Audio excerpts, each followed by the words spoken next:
तो चलिए दोस्तों, आज के वीडियो की शुरुआत करते हैं। और बालाजी अमाइंस इस केमिकल कंपनी के क्वार्टरली रिजल्ट आ चुके हैं, तो देख लेते हैं रिजल्ट कैसे आए हैं इस कंपनी के।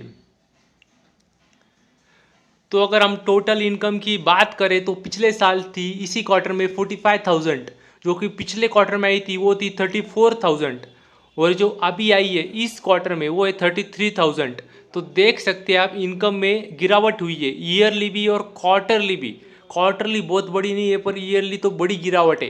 तो अगर हम एक बार खर्चे भी देख लेते हैं, खर्चे कितने किए कंपनी ने, तो टोटल एक्सपेंसेस की बात करें तो पिछले साल हुए थे इसी क्वार्टर में 37,000, जो कि पिछले क्वार्टर में थे 29,400, और जो खर्चे अभी हुए हैं इस क्वार्टर में वो है 28,600।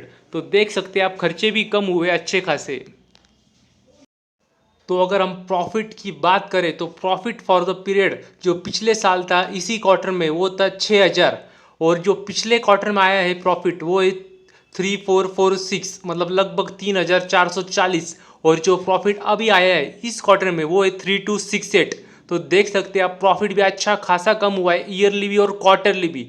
और आप जानते होंगे ये जो केमिकल कंपनी है इसमें हैंगओवर चालू ही है, तो उसके वजह से भी रिजल्ट मतलब जो रेवेन्यू है वो कम आया है, ईयरली भी और क्वार्टरली भी मतलब। और इसी कंपनी में नहीं है, और मतलब अमाइंस की कंपनी और भी देखिए तो अल्काइल अमाइंस है, उसके भी रिजल्ट आए कुछ दिन पहले, तो उसके भी रिजल्ट ऐसे ही आए, रेवेन्यू कम था उसकी वजह से प्रॉफिट भी कम हुआ।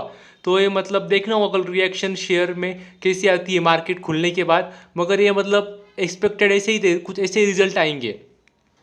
और अगर ईपीएस भी देखें तो ईपीएस में भी वही दिखाई देगा जो पिछले साल था इसी क्वार्टर में 18.74, जो पिछले क्वार्टर में आया था वो था 10.64, और जो अभी आया है वो है 10.09। तो देख सकते हैं आप ईपीएस भी मतलब कम हुआ है अच्छा खासा, ईयरली तो बहुत ही बड़ी गिरावट आई है। तो एक बार हम अभी सेगमेंटेड रेवेन्यू भी देख लेते हैं।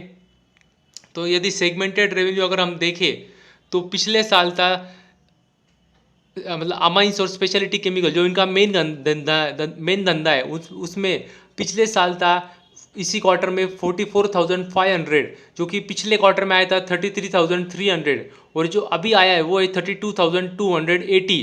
तो मतलब देख सकते हैं अच्छी खासी गिरावट हुई है उनके मेन धंधे में, और एक्सपेक्टेड भी था वो तो, पर देखना होगा कल क्या रिएक्शन आती है। और अगर होटल डिवीज़न देखे तो इनका होटल डिवीज़न से भी छोटा सा रेवेन्यू आता है, तो वो देखे तो फ्लैट आंकड़े, कुछ बहुत मतलब बड़ी गिरावट भी नहीं है और उछाल भी नहीं है। ईयरली देखे तो थोड़ी सी ग्रोथ है और क्वार्टरली तो थोड़ी सी गिरावट है, तो फ्लैट आंकड़े कह सकते हैं हम। तो ओवरऑल आंकड़े को अगर हम देखेंगे आकलन करेंगे तो ऐसा नज़र आ रहा है कि ठीक है, मतलब कुछ ऐसे मतलब अनएक्सपेक्टेड तो कुछ हुआ ही नहीं है। बस यही थे बालाजी अमाइंस के रिजल्ट। आज के लिए इतना ही, थैंक यू वेरी मच, और भी ऐसे ही वीडियो देखते रहिए।